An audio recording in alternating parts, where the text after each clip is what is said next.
The water is so clear you can count individual pebbles on the limestone floor 30 feet below the surface. Sunlight cuts through in thick golden shafts, and teenagers cannonball off cypress roots into water the color of liquid glass. From above, it looks like the most inviting swimming hole in Texas. But 60 feet down, bolted to the cave wall at the exact point where the sunlight fades to black, there's a sign. It features a drawing of the Grim Reaper and reads, "Stop, prevent your death, go no farther." Every year, hundreds of divers read that sign, look past it into the darkness, and keep swimming. Over the last 30 years, the proportion of highly trained, expert cave divers dying in these systems hasn't gone down. It's doubled. So what is it about these flooded labyrinths that turns elite equipment and decades of experience into a death sentence?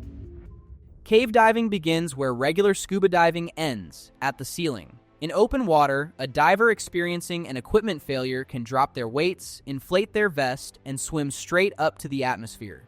It's the ultimate failsafe, drilled into every student from day one. Cave diving eliminates that option entirely. A solid slab of limestone sits between the diver and breathable air, and the only way out is back the way they came, horizontally, through the exact tunnels they used to enter, potentially thousands of feet from the nearest exit. The epicenter of this activity lies in the karst geology of Florida and Texas, where slightly acidic groundwater has spent millions of years dissolving the bedrock into sprawling, flooded labyrinths. Sites like Eagle's Nest in Florida and Jacob's Well in Texas look like tranquil blue pools surrounded by palmettos and Spanish moss. Families picnic at the surface. Below it, passages snake miles into the earth, narrowing into gaps barely wider than a human torso. And this is where the deception begins. Open water divers, including certified instructors with hundreds of ocean dives, look at this crystal clear, current-free water and see a gentler version of the ocean, pleasantly devoid of sharks, crashing surf, and riptides. Just a calm, beautiful tunnel that seems infinitely easier to navigate than anything they've handled before. But the skills that keep a diver alive in the ocean, kicking hard for speed, surfacing quickly in an emergency, pushing gas limits to maximize bottom time, are precisely the behaviors that will kill them underground. On Christmas Day 2013, Darren Spivey and his 15-year-old son Dylan traveled to Eagle's Nest in Florida to test out brand new scuba tanks they'd received as gifts. Spivey held a basic open water certification, which limits divers to 60 feet in open environments. His son had no certification at all. They swam past the Grim Reaper sign, descended through the narrow chimney into a cavernous chamber the size of an aircraft hangar, and dropped to 233 feet on standard compressed air. That depth matters because of what happens to the air in the tank. Below 130 feet, the nitrogen in compressed air dissolves into the central nervous system and produces an effect neurologically identical to severe alcohol intoxication, the equivalent of slamming 3 or 4 martinis on an empty stomach. Manual dexterity disappears. Short-term memory collapses. The diver may not even register that they're running out of air. Below 200 feet, the oxygen itself becomes a neurotoxin, capable of triggering massive, unprovoked seizures with zero warning. On the surface, a seizure is survivable. Underwater, the diver spits out their regulator, inhales water, and drowns. Dylan ran out of air first. His father attempted to share his remaining supply through a long hose, but neither reached their backup tanks in time. Rescue divers found the boy's body at 67 feet and the father on the cavern floor at 127. They died testing Christmas presents. The cave doesn't need depth to kill. Sometimes it just needs a diver who treats their gas supply the way they would in the ocean. Cave diving operates on a strict rule of thirds. 1/3 of the breathing gas to go in, 1/3 to come out, and the final third held in absolute reserve for emergencies. A leaking regulator, a tangled guideline, a buddy who's run dry. In open water, divers routinely push their tanks toward empty because the surface is always directly overhead. In a cave, the surface might be 3 football fields away horizontally, through a maze of identical-looking tunnels. There is no shortcut home. In April 2012, a Spanish cavern guide led 2 Brazilian honeymooners into Mexico's Cenote Chacmul for their 3rd dive of the day.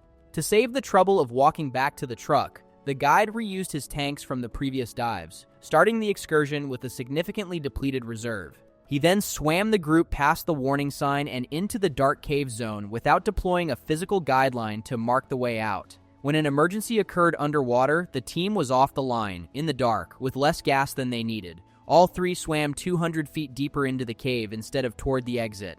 All 3 drowned. But neither the depth on the gauge nor the gas in the tanks is what claims the majority of lives in these systems. Over 60% of trained cave divers who die underground are killed by the same thing: dust. The floors, walls, and ceilings of underwater caves are coated in a layer of fine particulate sediment, decomposed organic matter, microscopic limestone clay, particles finer than a single grain of talcum powder. In the deep recesses of the system, where there's no current to disturb it, this silt has been accumulating undisturbed for centuries. A single errant fin kick against the floor, a shoulder brushing a wall, even the exhaust bubbles from a regulator nudging a low ceiling. Any of these will mobilize that ancient sediment instantaneously. Within seconds, water that offered 200 feet of visibility transforms into an opaque wall. Survivors describe it as being submerged in chocolate milkshake. And because the particles are so microscopically fine, they don't settle in minutes. They can hover in the water column for days. The diver's powerful primary light doesn't help. It makes things worse. The beam strikes the suspended silt and reflects directly back into the diver's eyes, creating a blinding white wall inches from the mask. Identical to switching on high beams in a blizzard, the diver is simultaneously blind and blinded. Within 15 seconds, something more insidious sets in. Without any visual reference points in a weightless environment, the inner ear loses its connection to gravity. The diver genuinely cannot determine whether they're floating toward the ceiling or sinking toward the floor. If their hand isn't already wrapped around the nylon guideline, a thin string running from their position back to the exit, they are untethered from physical reality, suspended in a brown glowing void with no idea which direction leads out. The heart rate spikes, breathing becomes rapid and shallow. At depth, the gas in the tank is dense and heavy. The lungs have to work significantly harder to push it through the mechanical valves of the regulator. When a panicking diver hyperventilates, they can't exhale deeply enough to clear the carbon dioxide building in their bloodstream. But the respiratory drive isn't triggered by a lack of oxygen.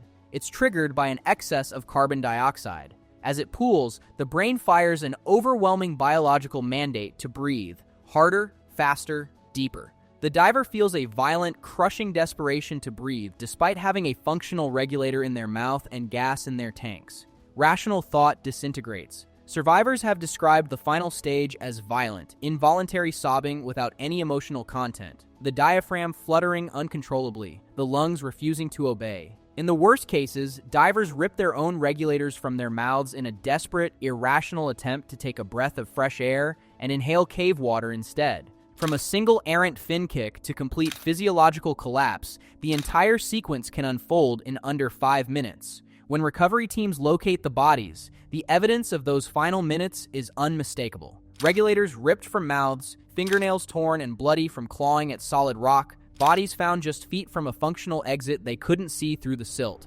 That cascade doesn't discriminate by certification level or equipment cost. If you want the next investigation like this delivered automatically, subscribing takes 1 second.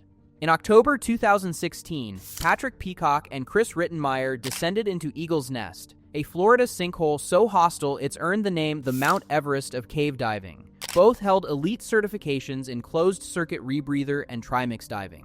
They carried underwater scooters, had staged emergency backup cylinders throughout the cave the day before, and were equipped with tens of thousands of dollars in gear. 49 minutes in, deep inside the system, they encountered a tight, silty restriction. They tried to push through it twice and failed. At 61 minutes, they turned back. But the restriction had already done its damage. To squeeze back through the gap, Rittenmeyer was forced to abandon his $10,000 rebreather, a large bailout cylinder, and both scooters. Without that heavy equipment to weigh him down, the air trapped in his dry suit turned him into a human balloon, pinned against the jagged ceiling, burning through gas at a catastrophic rate trying to fight his way back down.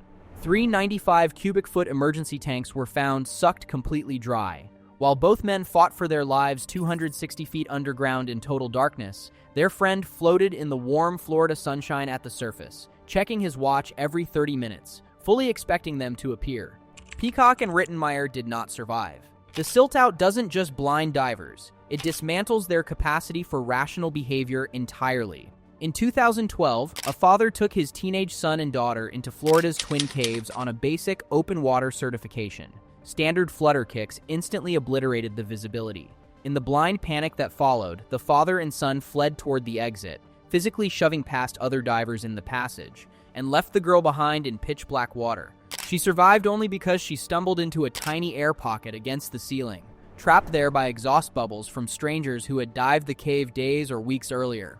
She breathed recycled, stale air in total darkness until a rescue specialist navigated the silted-out passage by touch and found her by her legs. Successful live rescues inside underwater caves are statistically near zero. Between 1985 and 2015, 161 cave divers died in the United States. The Grim Reaper sign slashed amateur fatalities, but by the end of that period, 62% of the dead held specific cave diving certifications. The average fatal depth, 112 feet. The average distance from the exit, 873 feet. Elite training and equipment don't neutralize the risk. They change where in the cave the dying happens. In October 2023, Brett Hemphill, president of Karst Underwater Research and one of the most experienced cave explorers alive, was mapping a newly discovered passage over a mile inside the deepest underwater cave in the United States at 570 feet. GoPro footage recovered from his body shows the last task he ever performed, tying a standard knot in a white nylon guideline around a rock. The knot was perfect. His dive partner turned around moments later. Hemphill was gone. The Grim Reaper sign slashed amateur fatalities. That much worked, but for trained technical divers carrying tens of thousands of dollars in equipment, the sign doesn't function as a warning. It functions as a starting line, the marker separating the tourist zone from the elite zone. By explicitly labeling the cave as deadly, the safety campaign made the environment more alluring to the exact population it cannot protect. Physical barriers haven't fared any better. After multiple deaths at Jacob's Well, recovery diver Don Dibble spent his own time and money installing a heavy steel grate over the entrance to the lethal third chamber, rebar and quickset concrete bolted into the rock. Within 6 months, divers dismantled it with underwater tools and left a plastic slate in the darkness. It read, "You can't keep us out." And across the industry, the same quiet drift repeats itself. Cavern guides, bored with swimming the same sunlit routes every day, drift a few feet past the warning signs to show clients a decorated room. Nothing bad happens, so their brain rewrites the risk. The line between safe and lethal shifts a little deeper, then a little further. The guide who started by bending the rule once breaks it routinely, taking untrained tourists off the physical guideline and into the dark zone as if it were a scheduled stop on the tour. Cave diving remains almost entirely self-regulated, with no federal or state body legally empowered to stop someone from buying scuba gear and swimming into a hole in the ground. The man who understood all of this better than anyone was Sheck Exley, the pioneer who spent decades studying body recovery reports and distilled every death down to the violation of one or more of 5 rules. Obtain specific overhead environment training, run a continuous physical guideline from the entrance to the diver, follow the rule of thirds with breathing gas, never exceed the depth limit of the gas mixture, and carry 3 independent light sources. If any of this applies to you, if you hold an open water card and have looked into a spring thinking you could handle it, or if you're certified and the dives have started feeling routine, those 5 rules are the line between a dive and a death. The skills keeping you alive in the ocean are the exact skills that will kill you underground. The cave doesn't care about the price of the gear, the number on the certification card, or how many dives the logbook says. Exley proved that virtually every cave diving fatality in history was preventable. Then in 1994, attempting a world record depth below 900 feet in a Mexican cenote, he suffered a catastrophic physiological collapse. When his support crew hauled up the descent line, they found Exley's body attached to it. He hadn't panicked. Realizing he couldn't survive the ascent, he had methodically woven the rope through his own tank valves, tying his corpse to the line so his friends wouldn't have to risk their lives on a recovery dive.